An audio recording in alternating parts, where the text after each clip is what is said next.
BSP സഖ്യം രൂപപ്പെട്ടു കഴിഞ്ഞു.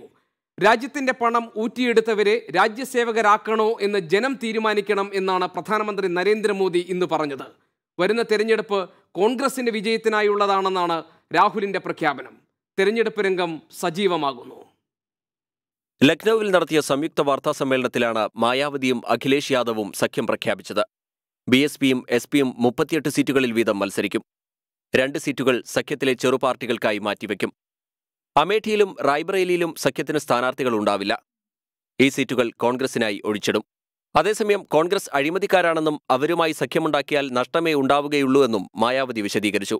आज बहुजन समाज पार्टी और समाजवादी पार्टी के दोनों नेशनल प्रेसिडेंट की मुखिया की ये संयुक्त व खासकर प्रधानमंत्री श्री नरेंद्र मोदी की तथा बीजेपी के राष्ट्रीय अध्यक्ष श्री अमित शाह की अर्थात इन दोनों गुरु व चेले की नींद उड़ाने वाली अति महत्वपूर्ण एवं ऐतिहासिक प्रेस कॉन्फ्रेंस हो रही है. गठबंधन को लेकर कांग्रेस पार्टी के बारे में यह बात भी सर्वविदित है कि BSP व सपा को कांग्रेस पार्टी के साथ चुनावी गठबंधन करने से कोई खास लाभ मिलने वाला नहीं है. മോദി വിരോധത്തിന്റെ പേരിൽ ചരിത്രത്തിൽ ആദ്യമായി ചിലർ സഖ്യമുണ്ടാക്കുകയാണെന്ന് BJP ദേശീയ എക്സിക്യൂട്ടീവ് യോഗത്തിൽ പ്രധാനമന്ത്രി നരേന്ദ്രമോദി പറഞ്ഞു. കോൺഗ്രസ് അവരുടെ അഭിഭാഷകനെ ഉപയോഗിച്ച് അയോധ്യ വിഷയം വൈകിപ്പിക്കുകയാണെന്നും അധികാരമുപയോഗിച്ച് ഭരണഘടനാ സ്ഥാപനങ്ങളെ അധീനതയിലാക്കുകയാണ് കോൺഗ്രസ് രീതിയെന്നും പ്രധാനമന്ത്രി കുറ്റപ്പെടുത്തി. हमें मिलकर नया भारत बनाना है. अभी बहुत दूर हमें जाना है. इसी भावना के साथ मैं फिर एक बार राष्ट्रीय अध्यक्ष जी के नेतृत्व में पार्टी जिस प्रकार से प्रगति कर रही है, कार्यकर्ता जिस प्रकार से जुटे हुए हैं, विजय का विश्वास लेकर के, जन जन का आशीर्वाद लेकर के आज हम चल पड़ेंगे फिर एक बार भारत को नई ऊंचाई पर पहुंचाने के लिए. അതേസമയം BJPയെയും നരേന്ദ്രമോദിയെയും നേരിട്ട് ആക്രമിക്കുന്നതായിരുന്നു കോൺഗ്രസ് അധ്യക്ഷൻ രാഹുൽ ഗാന്ധി ദുബായിൽ ഇന്നലെ നടത്തിയ പ്രസംഗം. കഴിഞ്ഞ 4.5 വർഷമായി മോദി സർക്കാർ രാഷ്ട്രീയ ലാഭത്തിനായി രാജ്യത്തെ വിഭജിക്കാൻ ശ്രമം നടത്തുകയാണെന്ന് കുറ്റപ്പെടുത്തിയ രാഹുൽ വരുന്ന തെരഞ്ഞെടുപ്പ് കോൺഗ്രസിന്റെ വിജയത്തിനായുള്ളതാണെന്നും പ്രഖ്യാപിച്ചു. It is being divided for political reasons and for political benefit. That is why it is being divided. Different religions are being divided. Different communities are being divided. The rich and the poor are being divided. പുതിയ സഖ്യപ്രഖ്യാപനവും നേതാക്കളുടെ വാക്പോരും ചൂടുപിടിച്ചതോടെ രാജ്യത്തിന്റെ തെരഞ്ഞെടുപ്പ് രംഗം സജീവമായിരിക്കുകയാണ്. Research desk 24. ഉത്തർപ്രദേശിൽ BSPയും SPയും കൈവിട്ട കളിക്കൊരുങ്ങുമ്പോൾ ആശങ്കയിലാകുന്നതാര്? ആരുടെ കാൽ ചുവട്ടിലെ മണ്ണാണ് ഒലിച്ചു പോകാൻ പോകുന്നത്? ഇന്ത്യയുടെ പൊതു തെരഞ്ഞെടുപ്പ് രംഗം സജീവമാകുമ്പോൾ SP-BSP സഖ്യപ്രഖ്യാപനവും രാഹുൽ നരേന്ദ്രമോദി നേരിട്ടാക്രമണവുമൊക്കെ ഏത് നിലയ്ക്കാണ് ഈ തെരഞ്ഞെടുപ്പിനെ ബാധിക്കാൻ പോകുന്നത്? ഇന്ന് എൻകൗണ്ടർ ഈ വിഷയം പരിശോധിക്കുന്നു. എന്നോടൊപ്പം ഈ ചർച്ചയിൽ പങ്കെടുക്കാനുള്ളത് മുതിർന്ന മാധ്യമ പ്രവർത്തകൻ ശ്രീ CF തോമസ്. അദ്ദേഹം ഡൽഹിയിൽ നിന്ന് ഈ ചർച്ചയിൽ പങ്കെടുക്കുന്നു. ശ്രീ NK പ്രേമചന്ദ്രൻ MP കൊല്ലത്ത് നിന്നും ഈ ചർച്ചയുടെ ഭാഗമാകാനുണ്ട്. മുതിർന്ന BJP നേതാവ് ശ്രീ K രാമൻപിള്ള നമ്മളോടൊപ്പം ചേരും തിരുവനന്തപുരത്ത്. ഫോർവേഡ് ബ്ലോക്കിന്റെ general secretary Shri G Devarajan telephone ലൈനിലുണ്ടാകും. ഒപ്പം ഇടതുപക്ഷത്തിന്റെ നിലപാടുകൾ വിശദീകരിക്കാൻ LDF കൺവീനറും CPM നേതാവുമായ ശ്രീ A വിജയരാഘവനും ടെലിഫോൺ ലൈനിൽ ഉണ്ടാകും. ശ്രീ CF തോമസ്, ഗോരഖ്പൂർ, ഫൂൽപൂർ, കൈറാന ഈ 3 മണ്ഡലങ്ങളിൽ നടന്ന ഉപതെരഞ്ഞെടുപ്പിന്റെ ഫലം ചെറിയ തോതിലുമൊന്നുമല്ല BJPയെ ആശങ്കപ്പെടുത്തിയിരുന്നത്. അതിന് തൊട്ടു പിന്നാലെ ഇതാ SP-BSP സഖ്യപ്രഖ്യാപനം പുറത്തു വന്നിരിക്കുന്നു. ഈ തെരഞ്ഞെടുപ്പ് നരേന്ദ്രമോദിയും മറ്റുള്ളവരും എന്ന നിലയിലാണ് പോരാടാൻ പോകുന്നതെന്ന് BJP പ്രഖ്യാപിച്ചു കഴിഞ്ഞു. BSPയും SPയും സഖ്യപ്പെട്ടുകൊണ്ട് ഉത്തർപ്രദേശിൽ നടത്താൻ പോകുന്ന തെരഞ്ഞെടുപ്പ് പടയോട്ടം ആരുടെ കാൽ ചുവട്ടിലെ മണ്ണാണ് ഒലിച്ചു പോകാൻ ഇടയാക്കുക? ഇത് എത്രത്തോളം BJPക്ക് തിരിച്ചടിയാകും? അതായത് ഈ തെരഞ്ഞെടുപ്പ് സഖ്യം തീർച്ചയായിട്ടും BJPക്ക് ഒരു വലിയ ഭീഷണി തന്നെയാണ്. അത് BJPയുടെ കാലിലെ മണ്ണായിരിക്കും ചോർന്നു പോകാൻ പോകുന്നതും. കോൺഗ്രസിന് അവിടെ ചോർന്നു പോകാനായിട്ടൊന്നുമില്ല. കഴിഞ്ഞ പ്രാവശ്യം പോലും 2 സീറ്റേ കിട്ടിയുള്ളൂ. ആ സീറ്റ് എസ് പിയും BSP സംരക്ഷിക്കുന്നുമുണ്ട്. പക്ഷേ നമുക്ക് നോക്കാനുള്ളത് ഈ SP-BSP സഖ്യം അത് അക്ഷരാർത്ഥത്തിലും ആത്മാവർത്ഥത്തിലും വരണം, ലെറ്റർ ആൻഡ് സ്പിരിറ്റിൽ വരണം. എങ്കിൽ മാത്രമേ അത് വരികയുള്ളൂ. 38 സീറ്റുകളിൽ 2 മത്സരിക്കുന്നു. അപ്പോൾ ഈ 38 സീറ്റുകളിൽ 2 മത്സരിക്കുമ്പോൾ തീർച്ചയായിട്ടും ഇവർ തമ്മിൽ മത്സരമുണ്ട്. ഈ മത്സരം ഇവരെ പരസ്പരം അണ്ടർകട്ട് ചെയ്യുമോ? കാരണം ആര് മുകളിലേക്ക് വരും, ആര് താഴേക്ക് വരും, ആരെ താഴേക്ക് വരുത്താം എന്നുള്ള രീതിയിൽ വരുമോ എന്നുള്ള കാര്യമാണ് നമുക്ക് നോക്കേണ്ടത്. അല്ലെങ്കിൽ അരിത്തമെറ്റിക്കായിട്ട് നോക്കുമ്പോൾ BSP, SP പിന്നെ RLDയും കൂടി വരും. അവരെയും എന്ന് കഴിഞ്ഞാൽ അവർക്ക് 40-ന് മുകളിലുണ്ട്. 40 BJPക്ക് കഴിഞ്ഞ പ്രാവശ്യം കിട്ടിയതിനേക്കാൾ കൂടുതലായിട്ട് അല്പം താഴെ മാത്രമേ ഉള്ളൂ. അത് വരുമോ? അങ്ങനെ അരിത്തമെറ്റിക്സ് അല്ലല്ലോ, കെമിസ്ട്രി കൂടിയാണല്ലോ ഇത്. അത് ഇവർക്ക് ഒരുമിച്ച് പോകാൻ പറ്റിയാൽ മാത്രമേ ഇവരുടെ അണികൾക്ക് ഒരുമിച്ച് പോകാൻ പറ്റും. മായാവതിയും അഖിലേഷ് യാദവും മാത്രം ഒരുമിച്ച് പോയാൽ പോരാ. ഈ അണികൾ കൂടി ഒരുമിച്ച് പോയി കഴിഞ്ഞു കഴിഞ്ഞാൽ തീർച്ചയായിട്ടും വലിയൊരു വിജയമായിരിക്കും. അല്ലെങ്കിൽ അവിടെ ഇവിടെയൊക്കെ ഫ്ലിപ്പ് ഫ്ലോപ്പ് പാളിച്ചകൾ ഉണ്ടാകാൻ സാധ്യതയുണ്ട്. അപ്പോൾ അതുകൊണ്ട് ഏതായാലും BJP സംബന്ധിച്ചിടത്തോളം കഴിഞ്ഞ പ്രാവശ്യം 80 സീറ്റുകളിൽ 71 സീറ്റ് BJP മാത്രം നേടി. അപ്പനാഥകൾ 2 സീറ്റോടെ നേടി. 73 സീറ്റ് നേടി. വെറും 7 സീറ്റുകൾ മാത്രം പോയത്. അപ്പോൾ അങ്ങനെയുള്ളൊരു സാഹചര്യം ഉണ്ടാകാൻ സാധ്യതയില്ല. ഏതായാലും BJPക്ക് ഇതൊരു വലിയ തിരിച്ചടിയാണ് വരാൻ പോകുന്നത് ഈ തെരഞ്ഞെടുപ്പ് സഖ്യം ശരിയായ രീതിയിൽ മുമ്പോട്ട് പോയാൽ. ശ്രീ K. രാമൻപിള്ള, 2014 BJPക്കുണ്ടായ വലിയ മുന്നേറ്റം, അതായത് ഉത്തർപ്രദേശിൽ BJP നേടിയെടുത്ത വലിയ വിജയം, ഞാൻ പറയുന്നത് 73 സീറ്റിൻ്റെ BJP സഖ്യത്തിന് കിട്ടിയ 73 സീറ്റ്, അത് സത്യത്തിൽ ഈ പ്രതിപക്ഷത്തുണ്ടായിരുന്നവരെ ഭിന്നിപ്പിച്ചുകൊണ്ട് അല്ലെങ്കിൽ അവരുടെ ഭിന്നതയിൽ നിന്നുകൂടി ഊർജ്ജം ഉൾക്കൊണ്ടുകൊണ്ടായിരുന്നു. 2014 ഇപ്പോൾ ഈ പറഞ്ഞ SP-BSP സഖ്യം രൂപപ്പെട്ടിരുന്നതെങ്കിൽ അവരുടെ സീറ്റ് നില 43 ആകുമായിരുന്നു. NDA സഖ്യത്തിൻ്റെത് 35 ചുരുങ്ങുമായിരുന്നു. അതായത് വോട്ട് ഷെയർ നോക്കുമ്പോൾ SP-BSP സഖ്യം അന്ന് രൂപപ്പെട്ടിരുന്നുവെങ്കിൽ BJPക്ക് അന്നുണ്ടാക്കാൻ കഴിഞ്ഞിരുന്ന 2014 ഉണ്ടാക്കാൻ കഴിഞ്ഞിരുന്ന ആ മുന്നേറ്റം സാധ്യമാകില്ലായിരുന്നു എന്നർത്ഥം. BJP അക്ഷരാർത്ഥത്തിൽ വിരളി പിടിപ്പിക്കുന്നതല്ലേ SP-BSP സഖ്യം യാഥാർത്ഥ്യമായത്? ഈ രാഷ്ട്രീയ പാർട്ടികളുടെ ഈ പറഞ്ഞ ചരിത്രം നമ്മൾ പഠിച്ചു നോക്കിയാൽ ഓരോ തെരഞ്ഞെടുപ്പിലും ഏതെങ്കിലും മുഖ്യ ശത്രുവിനെതിരായി ഒന്നിച്ചു നിൽക്കും. ആ ഇലക്ഷൻ കഴിയുന്നത് മുമ്പ് തന്നെ അവർ ചിലപ്പോൾ രണ്ടായി കഴിയും. ഒരിക്കലും ഈ ശക്തികൾ യോജിച്ച് നിൽക്കാൻ പോകുന്നില്ല. അവർക്ക് യോജിപ്പിച്ച് നിർത്തുന്ന ഒരാദർശമോ പരിപാടിയോ ഇല്ല. അവരുടെ ഏക മുദ്രാവാക്യം ഏതെങ്കിലും ഒരു മുഖ്യശത്രുവിനെ കാണിച്ചിട്ട് മറ്റുള്ളവരെ യോജിപ്പിക്കുക എന്നുള്ളതാണ്. ഇവിടെ മുഖ്യശത്രു നരേന്ദ്രമോദിയാണ്. നരേന്ദ്രമോദി തീർച്ചയായിട്ടും ഈ രാജ്യത്തെ എല്ലാ രാഷ്ട്രീയ പാർട്ടിയുടെയും മുന്നിൽ ഏറ്റവും തലയുയർത്തി നിൽക്കുന്ന നേതാവ് തന്നെയാണ്. അദ്ദേഹത്തെ നേരിടാൻ ഉള്ള ശക്തിയുള്ള ഒരു നേതാവോ ഒരു പാർട്ടിയോ രാജ്യത്തിപ്പോഴില്ല. അത് പ്രത്യേകിച്ചും ഈ SP-BSP തുടങ്ങിയ പാർട്ടികളുടെ ചരിത്രം നോക്കിയാൽ അവരെപ്പോഴും നിസ്സാരമായ പ്രശ്നങ്ങളുടെ പേരിൽ തമ്മിലടിക്കാനും ഒന്നിച്ച് മത്സരിക്കാനും ഒക്കെ തയ്യാറാവും. അതിലൊന്നും പരിഭ്രമിക്കേണ്ട ആവശ്യമില്ല. മാത്രമല്ല ഈ കഴിഞ്ഞ ഉപതെരഞ്ഞെടുപ്പുകളിലുണ്ടായിട്ടുള്ള അസംബ്ലി തെരഞ്ഞെടുപ്പിലൊക്കെ ഉണ്ടായിട്ടുള്ള ഫലം ഈ ലോക്സഭാ തെരഞ്ഞെടുപ്പിൽ ബാധിക്കാൻ പോകുന്നില്ല. ലോക്സഭാ തെരഞ്ഞെടുപ്പ് വ്യത്യസ്തമായ ഒരു കാഴ്ചപ്പാടിലാണ് ജനങ്ങൾ സ്വീകരിക്കുക.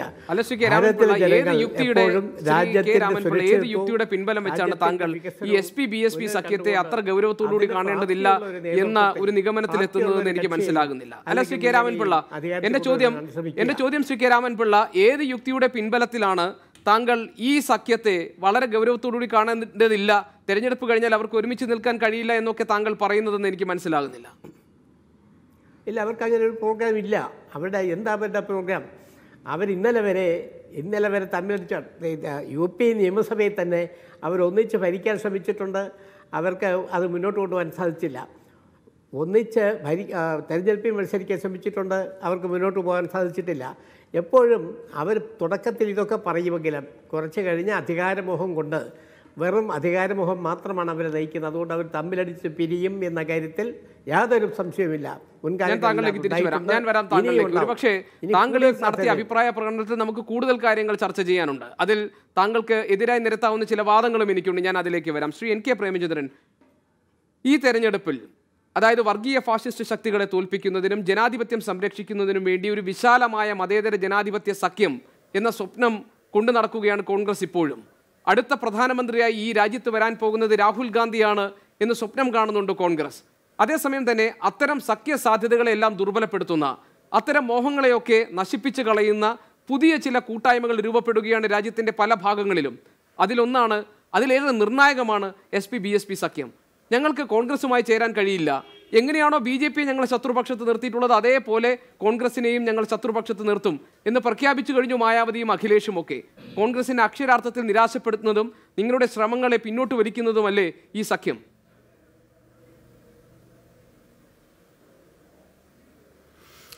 ഒരിക്കലുമല്ല. കാരണം 17ാം ലോക്സഭാ തെരഞ്ഞെടുപ്പിൽ നമ്മൾ ആരും വിചാരിക്കേണ്ട ഒരു കാരണവശാലും BJP എതിർക്കുന്ന എല്ലാ രാഷ്ട്രീയ പ്രസ്ഥാനങ്ങളും, പ്രത്യേകിച്ചും മതേതര ജനാധിപത്യ ശക്തികളെല്ലാം കൂടി ചേർന്നൊരു കോമൺ യൂണിഫൈഡ് പ്ലാറ്റ്ഫോം ഉണ്ടാകുമെന്നുള്ളത് ഒരിക്കലും ചിന്തിക്കുകയേ വേണ്ട.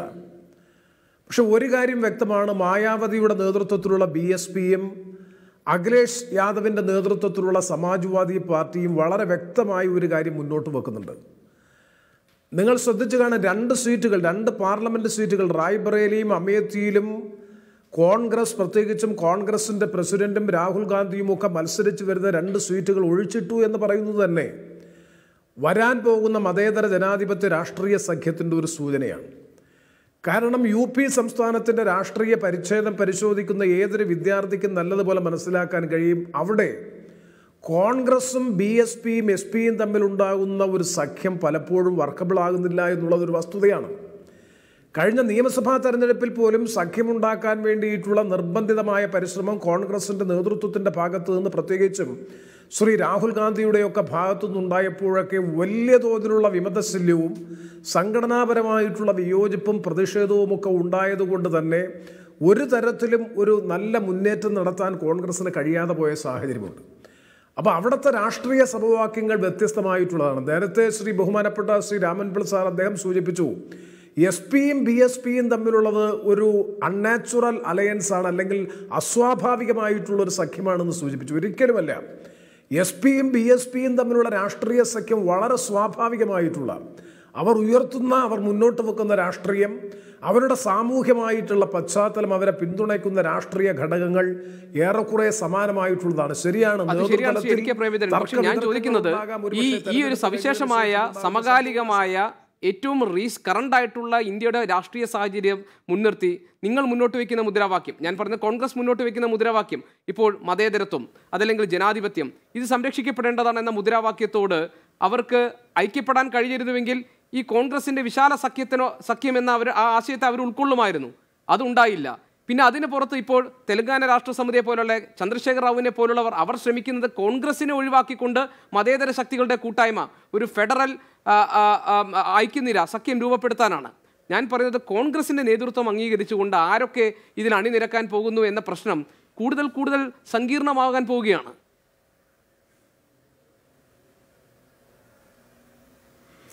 അല്ല, എനിക്ക് തോന്നുന്നില്ല. കാരണം ഇതൊരു എലക്ഷൻ സ്ട്രാറ്റജിയാണ് എന്ന് തന്നെയാണ് എൻ്റെ വിശ്വാസം. UP സംസ്ഥാനമാണ് വളരെ പ്രധാനപ്പെട്ടത്. UPയിൽ പരമാവധി BJP വിരുദ്ധ സീറ്റുകൾ ലഭ്യമാക്കുക എന്നുള്ളത് കോൺഗ്രസിൻ്റെയും പ്രഖ്യാപിതമായിട്ടുള്ള നയമാണ്, നിലപാടാണ്. ഒരുപക്ഷെ അത്തരത്തിലുള്ളൊരു നയത്തിന് അനുരോധമായിട്ടുള്ള സഖ്യം തന്നെയാണ് ഇത് രൂപപ്പെട്ടിട്ടുള്ളതെന്നാണ് എൻ്റെ വിശ്വാസം. സ്വാഭാവികമായും കോൺഗ്രസിന് സ്വാധീനമുള്ള, കോൺഗ്രസിന് മേൽക്കൈയുള്ള സീറ്റുകൾ UP സംസ്ഥാനത്ത് വളരെ വളരെ പരിമിതമായിട്ടുള്ള സ്വാധീനം മാത്രമാണുള്ളത്. താങ്കൾ പറഞ്ഞത് ഇതൊരു സ്ട്രാറ്റജിക് മൂവാണ്. ഇപ്പോൾ അമേഠിയും റായ്ബറേലിയും ഒഴിവാക്കിയിരിക്കുന്നു. ഇത് വളരെ തന്ത്രപരമായ ഒരു നീക്കമായിട്ടാണ് താങ്കൾ പറയുന്നത്. അതായത് BJP മുന്നോട്ട് വെക്കുന്ന മുദ്രാവാക്യം, നരേന്ദ്രമോദിയും ബാക്കിയുള്ളവരും എല്ലാവരും എനിക്കെതിരെ ഒരു സഖ്യം രൂപപ്പെടുത്തുകയാണ്, എനിക്കെതിരെ നീക്കങ്ങൾ നടത്തുകയാണ് എന്ന് മോദി പറയുന്നു. അതിൻ്റെ ഒരു ആനുകൂല്യം BJPക്ക് കിട്ടാതിരിക്കാൻ വേണ്ടിയുള്ള ഒരു തന്ത്രപരമായ നിലപാടും നീക്കവുമാണിത്. അങ്ങനെയാണല്ലോ താങ്കൾ ഇതിനെ വിശദീകരിക്കുന്നത്, അല്ലേ?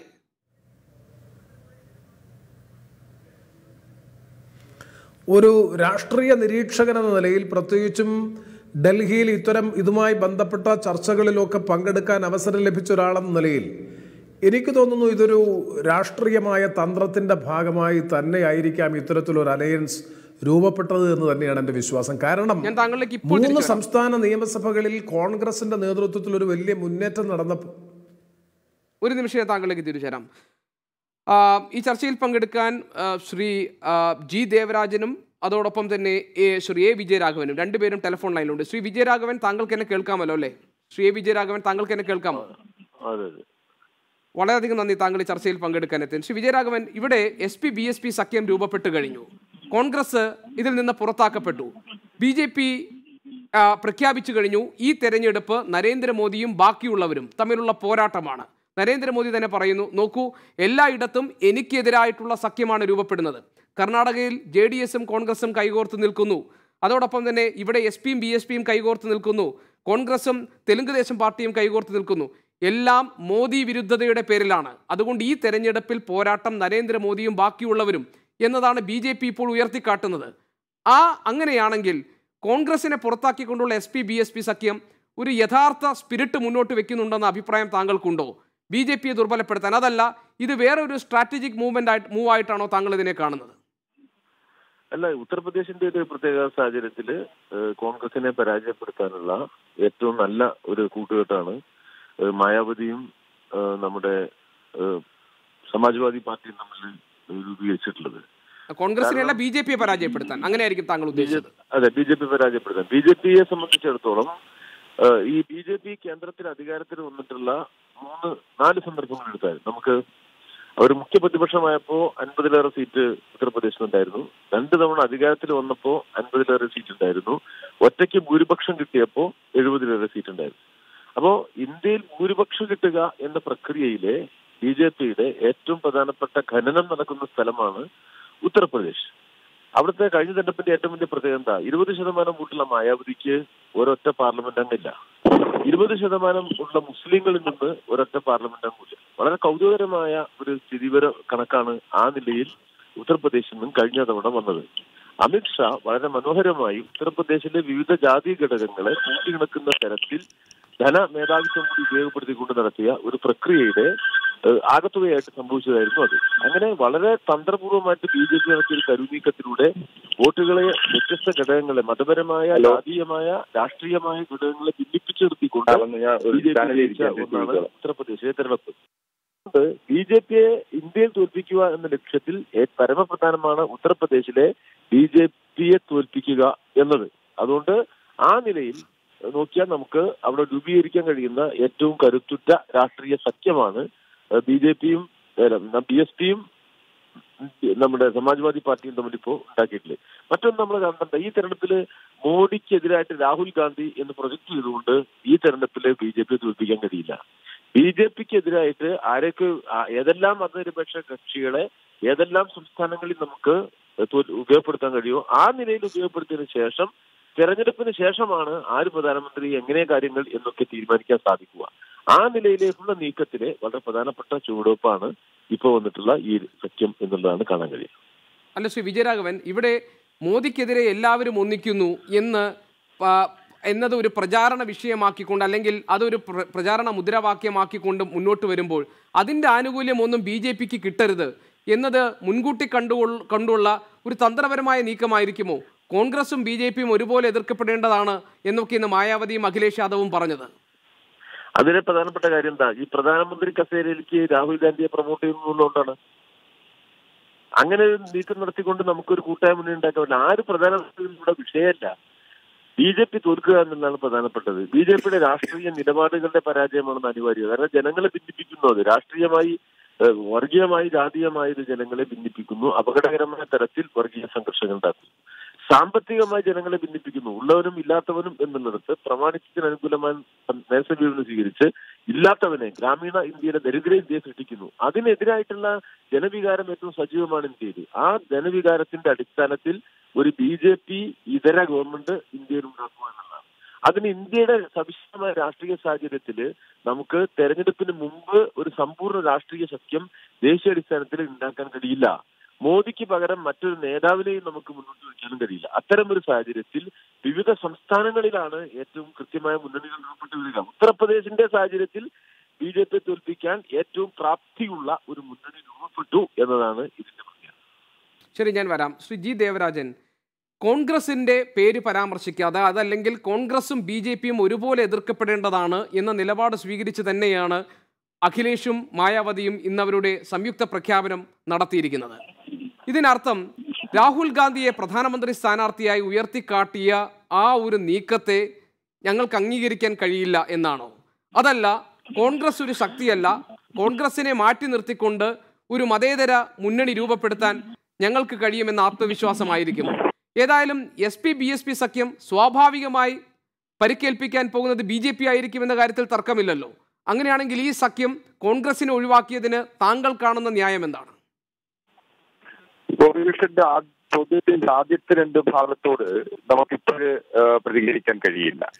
രണ്ടാമത്തെ ഭാഗം ശരിയാണ്.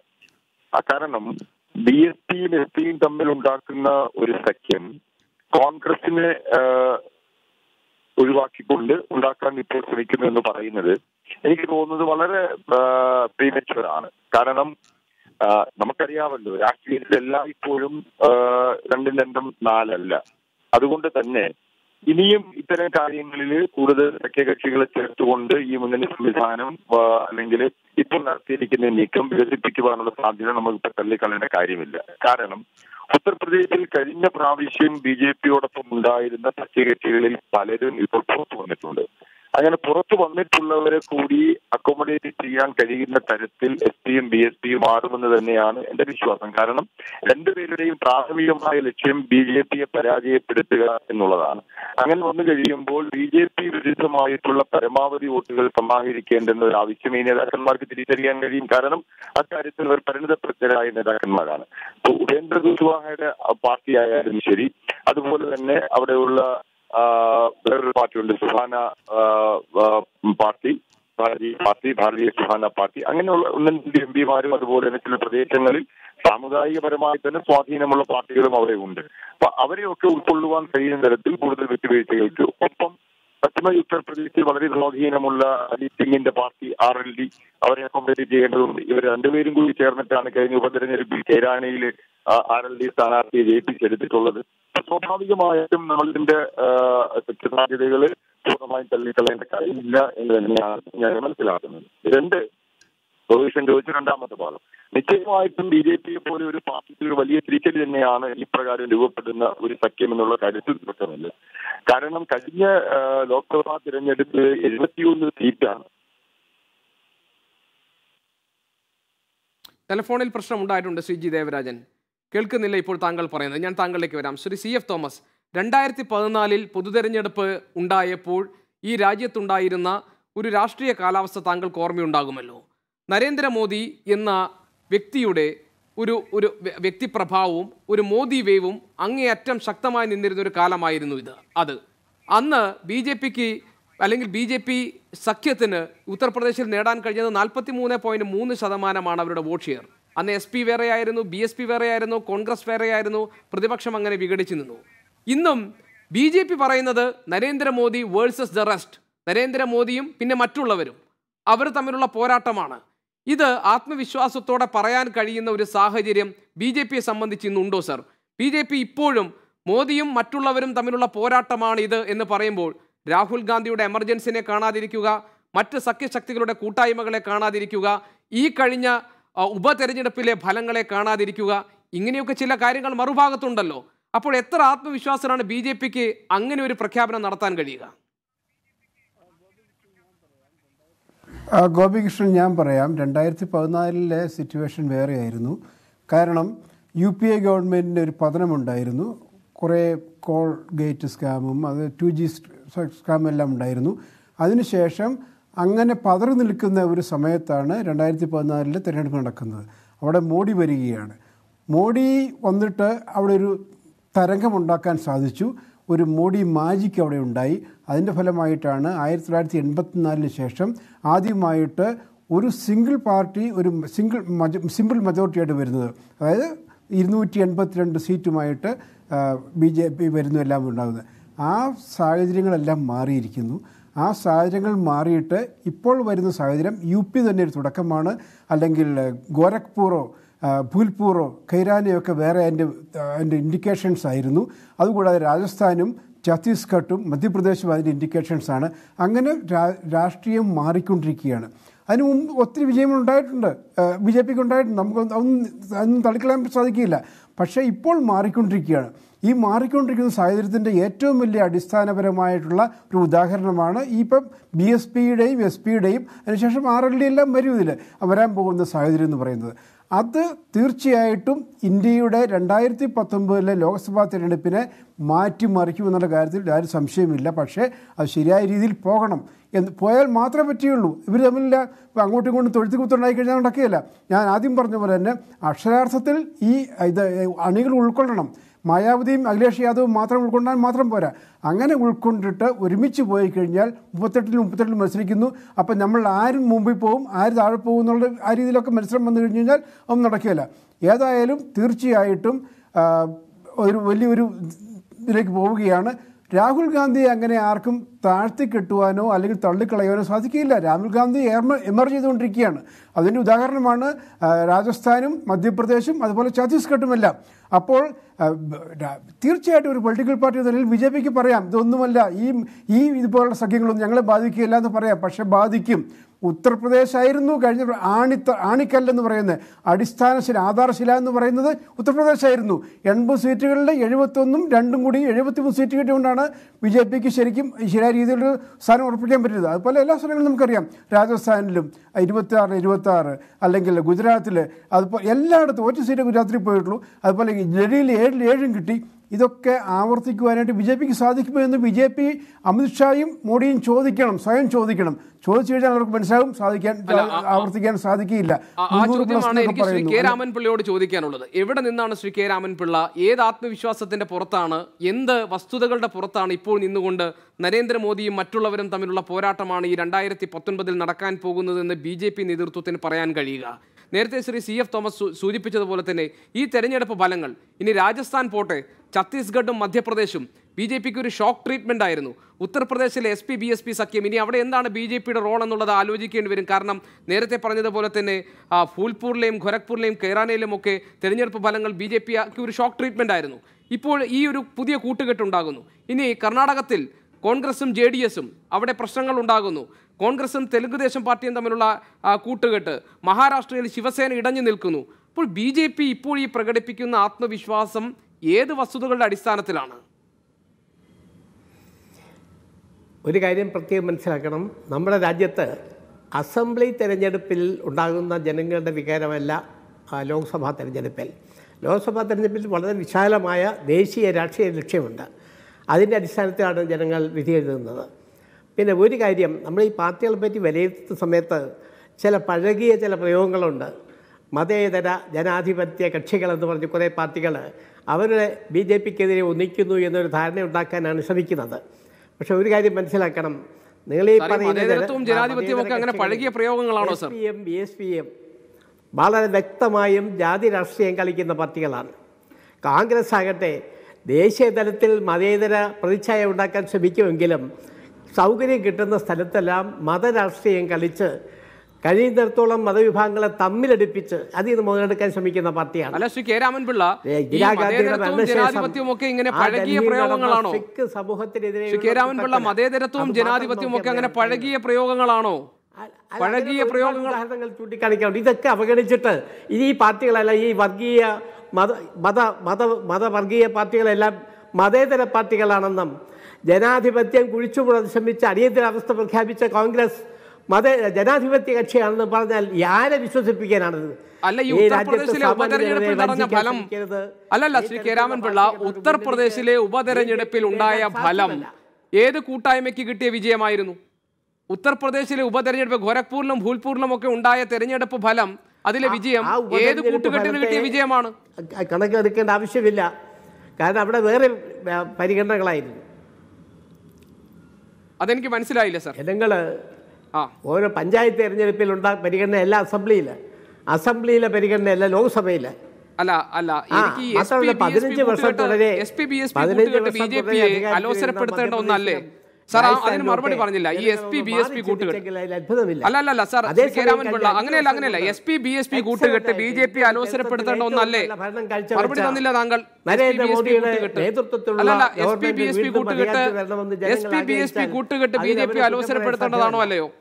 അനിഷേധ്യമായ ഒരു വസ്തുതയാണത്. SP BSP കൂട്ടുകെട്ട് BJP അലോസരപ്പെടുത്തുന്നുണ്ടോ ഇല്ലയോ? അലോസരപ്പെടുത്തേണ്ട, അതൊരു അവഗണിക്കേണ്ട ഒരു ഘടകമാണ്. അവഗണിക്കേണ്ട ഘടകമാണ്. ശരി, ഞാൻ താങ്കളിലേക്ക് തിരിച്ചു വരാം. ശ്രീ NK പ്രേമചന്ദ്രൻ, ഇന്നലെ രാഹുൽ ഗാന്ധി പ്രസംഗിച്ചു, ഇന്ന് പ്രധാനമന്ത്രി പ്രസംഗിച്ചു. നരേന്ദ്രമോദി ഇന്ന് പറഞ്ഞത് പ്രധാനപ്പെട്ട ചില വിഷയങ്ങളൂന്നിയാണ്. ഒന്ന്, അദ്ദേഹം പറഞ്ഞു, ആരാണ് അയോധ്യ കേസിൽ തീർപ്പുണ്ടാക്കുന്നതിന് തടസ്സം നിന്നത്? അത് കോൺഗ്രസ് ആണ്. കള്ളന്മാരുടെ കയ്യിൽ ഇനിയും ഭരണം ഏൽപ്പിക്കണമോ? കോൺഗ്രസിനെ ഉദ്ദേശിച്ചാണ് അദ്ദേഹം പറഞ്ഞത്. വളരെ പ്രധാനപ്പെട്ട ചില വിഷയങ്ങളിൽ, അതല്ലെങ്കിൽ ഈ തെരഞ്ഞെടുപ്പിൽ BJP വിഷയമാക്കി ഉയർത്തിക്കൊണ്ടുവരാൻ പോകുന്ന വളരെ സെൻസിറ്റീവായ ചില കാര്യങ്ങളിൽ കോൺഗ്രസിനെ പ്രതിസ്ഥാനത്ത് നിർത്തിക്കൊണ്ടാണ് ഇന്ന് പ്രധാനമന്ത്രി സംസാരിച്ചത്. എനിക്കെതിരെ എല്ലാവരും ഒന്നിക്കുന്നു, എല്ലാവർക്കും ഒരൊറ്റ മുദ്രാവാക്യമേ ഉള്ളൂ, മോദി വിരോധം. അദ്ദേഹം തെരഞ്ഞെടുപ്പ് രംഗം സജീവമാക്കാനുള്ള ആദ്യ ചലനങ്ങൾ ഉണ്ടാക്കിക്കഴിഞ്ഞു. ഇന്നലെ രാഹുൽ ഗാന്ധി നടത്തിയ പ്രസംഗത്തിൽ ഈ രാജ്യം ഏറ്റവും അധികം ആഗ്രഹിക്കുന്നത് എന്താണെന്ന് അദ്ദേഹം ചൂണ്ടിക്കാണിക്കുകയുണ്ടായി. മോദിയെ 2014 നേരിടാൻ നേരത്ത് രാഹുലിൻ്റെ ശരീരഭാഷ നമ്മളോട് പറഞ്ഞത് ഞാനൊന്ന് ശ്രമിച്ചു നോക്കാം എന്നതായിരുന്നു. പക്ഷേ 2019 ഈ പൊതു തെരഞ്ഞെടുപ്പിലേക്ക് എത്തി നിൽക്കുമ്പോൾ രാഹുലിൻ്റെ ശരീരഭാഷ പറയുന്നത് ഞാൻ നേരിടാനായി കഴിഞ്ഞു എന്നാണ്. അത്ര പൂർണ്ണമായ ഒരു ആത്മവിശ്വാസത്തിൽ എത്താവുന്ന കോപ്പുകൾ കൂട്ടിക്കഴിഞ്ഞോ കോൺഗ്രസ് ഈ തെരഞ്ഞെടുപ്പിന്?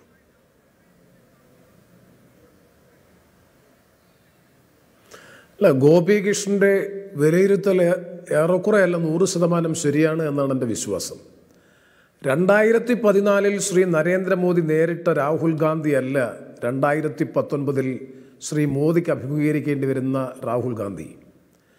രാഹുൽ ഗാന്ധിയുടെ കഴിഞ്ഞ ദിവസം ദുബൈയിൽ നടന്ന പെർഫോമൻസും അദ്ദേഹത്തിന് ഗൾഫ് രാജ്യങ്ങളിൽ ലഭിച്ച സ്വീകാര്യതയും സത്യം പറഞ്ഞാൽ 2014 ഒരുപക്ഷെ രാഹുൽ ഗാന്ധി 2014 15 പോയാൽ ഇത്തരമൊരു സ്വീകാര്യത ഉണ്ടാകുമായിരുന്നു. 3 സംസ്ഥാനങ്ങൾ, പ്രത്യേകിച്ചും ഹിന്ദി ഹാർട്ട്ലാൻഡ് എന്ന് വിശേഷിപ്പിക്കപ്പെടുന്ന ഛത്തീസ്ഗഡും രാജസ്ഥാനും മധ്യപ്രദേശും ഉൾപ്പെടെയുള്ള സംസ്ഥാനങ്ങളിൽ ഏറ്റവും കൂടുതൽ ക്യാമ്പയിൻ നടത്തി, ശക്തമായ ഫലപ്രദമായ ക്യാമ്പയിൻ നടത്തി അതിൻ്റെ ഫലമായ ഒരു തിരിച്ചുവരവിൻ്റെ രാഷ്ട്രീയം, കോൺഗ്രസിൻ്റെ തിരിച്ചുവരവ് ഇന്ത്യൻ രാഷ്ട്രീയത്തിൽ ശക്തമാക്കിക്കൊണ്ടുള്ള പ്രഖ്യാപനമായിരുന്നു ഈ 3 സംസ്ഥാന നിയമസഭകളിലെ തെരഞ്ഞെടുപ്പ്. അതുപോലെ തന്നെ രണ്ടുപേരുടെയും ഭാഷകൾ തമ്മിലുള്ള വൈജാത്യം ഇന്ന് രാജ്യത്തെ ജനങ്ങൾ നല്ലതുപോലെ തിരിച്ചറിയുന്നു. ബഹുമാനപ്പെട്ട ശ്രീ K. രാമൻപിള്ള അദ്ദേഹം പറഞ്ഞു, മതേതര ജനാധിപത്യ രാഷ്ട്രീയ പ്രസ്ഥാനങ്ങളുടെ ഐക്യനിര എന്നൊക്കെ പറയുന്നത് പഴകിത്തുരുമ്പിച്ച ചില പദപ്രയോഗങ്ങളാണ് എന്ന് അദ്ദേഹം നേരത്തെ സൂചിപ്പിച്ചു. ഒരിക്കലുമല്ല. രാജ്യം ആഗ്രഹിക്കുന്നത്, ജനങ്ങൾ ആഗ്രഹിക്കുന്നത് വളരെ സമാധാനത്തോടും മതപരമായ മൈത്രിയോടും സാമുദായികേതരമായ സാഹോദര്യത്തോടും കൂടി രാജ്യത്ത് കഴിയുക എന്നുള്ളത് ഏറ്റവും പ്രധാനപ്പെട്ട ജനങ്ങളുടെ ആവശ്യമാണ്. നമുക്കറിയാം, ഈ 3 സംസ്ഥാനങ്ങളിലെ സാമൂഹ്യ പശ്ചാത്തലം നിങ്ങളൊന്ന് പരിശോധിച്ചാൽ മതി.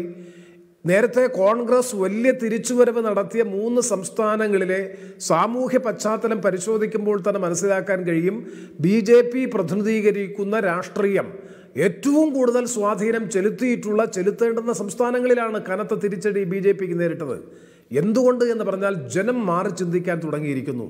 സാമുദായികതയുടെ പേരിൽ, വർഗീയതയുടെ പേരിൽ ജനങ്ങളുടെ അടിസ്ഥാനപരമായിട്ടുള്ള ജീവൽ പ്രശ്നങ്ങൾ പരിഗണിക്കാതെ തെരഞ്ഞെടുപ്പ് അടുത്തു വരുമ്പോൾ വർഗീയതയുമായി ബന്ധപ്പെട്ട വിഷയങ്ങൾ ഉയർത്തിക്കാണിച്ച് ഇപ്പോൾ മസ്ജിദിൻ്റെ പേരിൽ അല്ലെങ്കിൽ മന്ദിറിൻ്റെ പേരിൽ, അതുപോലെ ഏകീകൃത സിവിൽ നിയമത്തിൻ്റെ പേരിൽ സമാന സ്വഭാവത്തിലുള്ള ഒട്ടനവധി വിഷയങ്ങൾ ഉയർത്തിക്കൊണ്ടുവന്നുകൊണ്ട് ജനങ്ങളെ, ശരിക്കും രാഹുൽ ഗാന്ധി കഴിഞ്ഞ ദിവസം ദുബൈയിൽ പറഞ്ഞത് വളരെ വളരെ പ്രസക്തമായിട്ടുള്ള കാര്യമാണ്. വിഭാഗീയത രാജ്യത്ത് സൃഷ്ടിക്കാൻ, വിഭജനാധിഷ്ഠിതമായിട്ടുള്ള രാഷ്ട്രീയം സൃഷ്ടിക്കാൻ വേണ്ടിയിട്ടാണ് നമ്മുടെ രാജ്യം ഭരിക്കുന്ന ഗവൺമെൻറ് പരിശ്രമിച്ചുകൊണ്ടിരിക്കുന്നത്. അതിനെതിരായിട്ടുള്ള ഒരു ചിന്തയും അതിനെതിരായിട്ടുള്ള ഒരു വലിയ മുന്നേറ്റവുമാണ് രാജ്യത്ത് 2019 വളർത്തിക്കൊണ്ടുവരേണ്ടത്. നല്ല ആത്മവിശ്വാസത്തോടു കൂടിയാണ് രാഹുൽ ഗാന്ധിയുടെ നേതൃത്വത്തിൽ കോൺഗ്രസും കോൺഗ്രസിനോടൊപ്പം സഹകരിക്കുന്ന ജനാധിപത്യ മതേതര രാഷ്ട്രീയ പ്രസ്ഥാനങ്ങളും ഈ നീക്കത്തെ കാണുന്നത്. ഇവിടെ UP സംസ്ഥാനം നമ്മൾ ചർച്ച ചെയ്യുന്ന പ്രധാനപ്പെട്ട വിഷയം, UP സംസ്ഥാനത്ത് SP-യും BSP-യും തമ്മിൽ ഉണ്ടാക്കിയിട്ടുള്ള രാഷ്ട്രീയ സഖ്യം ഒരിക്കലും രാജ്യത്ത് മോദിക്കെതിരായി ഉയർന്നു വരുന്ന മതേതര ജനാധിപത്യ രാഷ്ട്രീയ സഖ്യത്തെ ദുർബലപ്പെടുത്തുകയില്ല, മറിച്ച് കൂടുതൽ ശാക്തീകരിക്കാൻ സഹായകമാകുമെന്നാണ് എൻ്റെ വിശ്വാസം. അതിനാധാരമായി ഞാൻ പറയുന്നത് മറ്റൊന്നുമല്ല, UP സംസ്ഥാനത്തിൻ്റെ രാഷ്ട്രീയം, അവിടുത്തെ സാമൂഹ്യ പശ്ചാത്തലം അത് വിലയിരുത്തി കഴിഞ്ഞാൽ ഏറ്റവും ബെസ്റ്റ് ആയിട്ടുള്ളൊരു സ്ട്രാറ്റജിക് മൂവ് കൂടിയാണിത് എന്ന് തന്നെയാണ് ഞാൻ വിശ്വസിക്കുന്നത്. ഞാൻ വരാം. ശ്രീ CF തോമസ്, വീണ്ടും നമ്മൾ ഈ 2014 ഒന്നുകൂടി പോവുകയാണ്. 2014 ഏത് നിലയ്ക്കാണ് BJP അവരുടെ സ്ട്രാറ്റജി പുറത്തെടുത്തതെന്ന് നമുക്കറിയാം. എങ്ങനെയാണ് അവർ മീഡിയ മാനേജ് ചെയ്തതെന്ന് നമുക്കറിയാം. എങ്ങനെയാണ് അവർ നവമാധ്യമങ്ങൾ ഉപയോഗിച്ചതെന്ന് നമുക്കറിയാം. എങ്ങനെയാണ് അവർ നരേന്ദ്രമോദി എന്ന ബിംബത്തെ സൃഷ്ടിച്ചതെന്ന് നമുക്കറിയാം. എങ്ങനെയാണ് ഒരു മോദി തരംഗം സൃഷ്ടിക്കപ്പെട്ടതെന്ന് നമുക്കറിയാം. ഇന്ന് 2019 തെരഞ്ഞെടുപ്പിന് തൊട്ടു മുന്നിൽ നിൽക്കുമ്പോൾ വീണ്ടും പ്രധാനമന്ത്രി ആ പഴയ ആയുധങ്ങൾ പുറത്തെടുക്കുകയാണോ? അദ്ദേഹം വൈകാരികമായ ചില വിഷയങ്ങൾ മുന്നോട്ട് വെക്കുന്നുണ്ട്. എന്നെ ഒറ്റപ്പെടുത്താൻ ശ്രമിക്കുന്നു, എന്നെ ആക്രമിക്കുന്നു, എനിക്കെതിരായിട്ടാണ് ഇവിടെ സഖ്യങ്ങൾ രൂപപ്പെടുന്നത്. ഒന്ന്. രണ്ടാമത് അദ്ദേഹം സംവരണ വിഷയം എടുത്തിടുന്നു. ഇവിടെ 10% അധിക സംവരണം നൽകിയത് സാധാരണക്കാരായ ജനങ്ങൾക്ക് വേണ്ടിയാണ്. അതും മറ്റേ സംവരണങ്ങളെ ഒന്നും ബാധിക്കാതെ അധികമായി നൽകിയ 10% സംവരണം അത് ഈ തൊഴിലില്ലായ്മ എന്ന പ്രശ്നത്തിന് പരിഹാരമുണ്ടാക്കാൻ സഹായകരമാകുമെന്നാണ്. 3. അദ്ദേഹം അയോധ്യ വിഷയത്തെ സ്പർശിച്ച് പറയുന്നു, അയോധ്യ വിഷയത്തിന് പരിഹാരമുണ്ടാകണം, അത് ഉണ്ടാകാതിരിക്കുന്നതിന് തടസ്സം നിൽക്കുന്നത് കോൺഗ്രസ് ആണ്. എല്ലാം വൈകാരികമായ വിഷയങ്ങളാണ്. ഒന്ന് വ്യക്തികേന്ദ്രീകൃതമാണ്, മറ്റൊന്ന് വളരെ സെൻസിറ്റീവായിട്ടുള്ള വോളറ്റൈലായിട്ടുള്ള വിഷയങ്ങളാണ്. ഇതിൽ ഓരോന്നിലും ഊന്നിയാണ് അദ്ദേഹത്തിൻ്റെ പ്രസംഗം മുന്നോട്ട് പോയത്. എങ്ങനെയാണ് അദ്ദേഹം ഒരു സ്റ്റേജിൽ പ്രസംഗിക്കുമ്പോൾ അദ്ദേഹം വളരെ മെസ്മറിക്കായിട്ട് ആളുകളെ കയ്യിലെടുക്കുന്നത് നമുക്കറിയാം. അദ്ദേഹം ആ അർത്ഥത്തിൽ ഈ തെരഞ്ഞെടുപ്പിന് വേണ്ട അദ്ദേഹത്തിൻ്റെ പണി തുടങ്ങിക്കഴിഞ്ഞു. ഇതിനെ ഫലപ്രദമായി നേരിടാൻ, ഇതിനെ മറികടക്കാൻ പാകത്തിലുള്ള ഒരു രാഷ്ട്രീയ സാഹചര്യം ഈ രാജ്യത്ത് രൂപപ്പെട്ടിട്ടുണ്ടോ? അങ്ങനെ ഉണ്ടെങ്കിൽ അതിനെ എൻകാഷ് ചെയ്യാൻ, അതിനെ വോട്ടാക്കി മാറ്റാനുള്ള ഒരു പ്രാപ്തി രാഹുൽ എന്ന നേതാവ് നേടിയെടുത്തിട്ടുണ്ടോ? അത് പറഞ്ഞു കഴിഞ്ഞാൽ ഗോപികൃഷ്ണൻ വലിയൊരു ചോദ്യമാണ്. 2014 തൊട്ട് നമ്മൾ വന്നു കഴിഞ്ഞ് കഴിഞ്ഞാൽ നമുക്കറിയാം, ഞാൻ ആദ്യം പറഞ്ഞ പോലെ തന്നെ 2014 വ്യത്യസ്തമായ ചിത്രമായിരുന്നു. അവിടെ ഒരു വാക്യൂം ഉണ്ടായിരുന്നു, ഒരു ഒഴിവുണ്ടായിരുന്നു. UPAയുടെ ഒരു പരാജയമായിരുന്നു അത്. ആ പരാജയത്തിലേക്കാണ് നരേന്ദ്രമോദി നടന്നു കയറി വന്നത്. അദ്ദേഹത്തിന് എതിരുണ്ടായിരുന്നു, അഡ്വാനിയുടെ എതിരുണ്ടായിരുന്നു, പക്ഷേ അതിനെല്ലാം അതിജീവിച്ച് അദ്ദേഹം കയറി വന്നു. അതായിരുന്നു മോഡിയായിരുന്നു ഒരു മുഖം എന്ന് പറയുന്നത്. അതിൽ വിജയിച്ചു, അദ്ദേഹം തെരഞ്ഞെടുപ്പ് വിജയിച്ചു.